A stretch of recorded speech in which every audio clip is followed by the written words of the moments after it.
Godly family yang dikasihi oleh Tuhan, di tengah-tengah dunia yang semakin gaduh ini, kita merindukan hidup teduh di dalam firman Tuhan dengan teh hangat. Teduhkan hati, hadirkan semangat. Dengan firman Tuhan hari ini dari 2 Petrus 2 ayat 20 sampai 22, saya bacakan hanya ayat 20.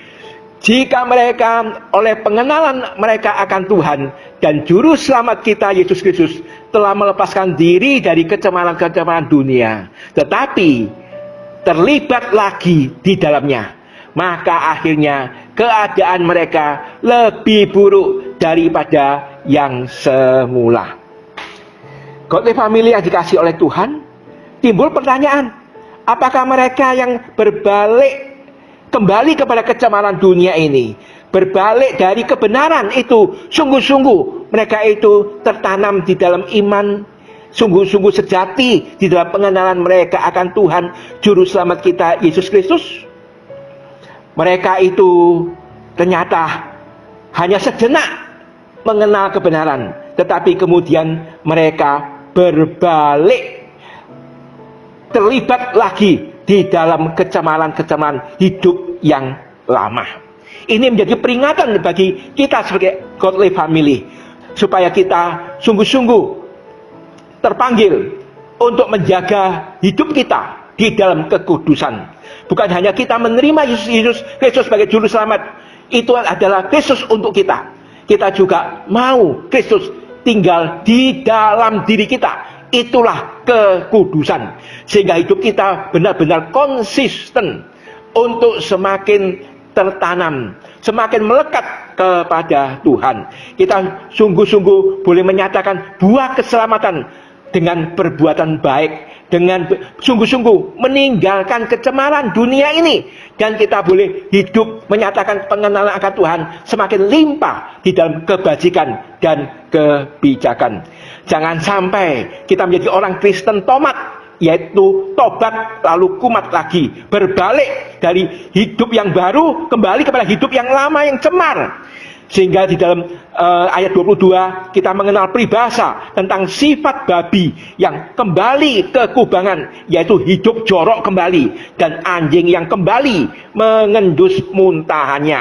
Gambaran mereka itu dengan hidup yang lama kembali kepada hidup yang lama yang semakin buruk atau lebih buruk dari semula.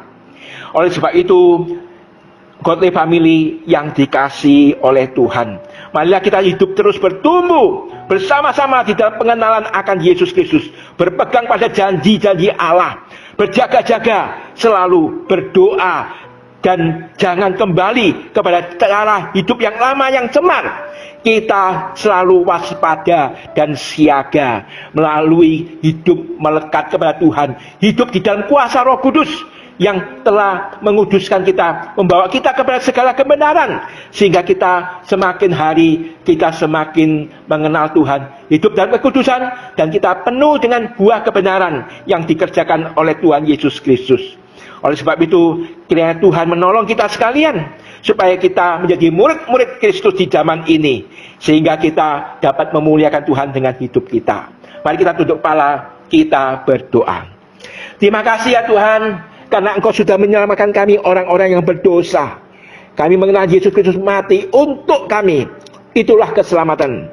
Dan lebih daripada itu, kami terus bertumbuh ya Tuhan. Kristus tidak hanya mati untuk kami, yang kami resapi sebagai keselamatan, oleh karena Yesus Kristus adalah juru selamat kami. Lebih dari itu, Yesus Kristus juga tinggal di dalam hati kami melalui kuasa Roh Kudus-Nya, sehingga kami hidup di dalam kekudusan. Kami boleh hidup bukan lagi diri kami sendiri, tetapi Kristus yang hidup dalam diri kami, sehingga kami terus-menerus diperbarui dari hari ke hari.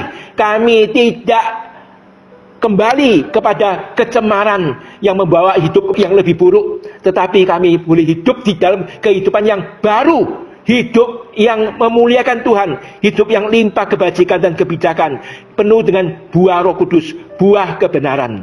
Terima kasih ya Tuhan, sehingga itu kami boleh makin berguna, bermakna di dalam hidup kami sehari-hari, baik bagi yang masih sekolah, bagi yang sudah bekerja, maupun hidup dalam rumah tangga, hidup di kantor, di mana saja kami berada. Kami boleh menunjukkan hidup yang baru di dalam Yesus Kristus. Demi nama Tuhan Yesus kami berdoa. Amin.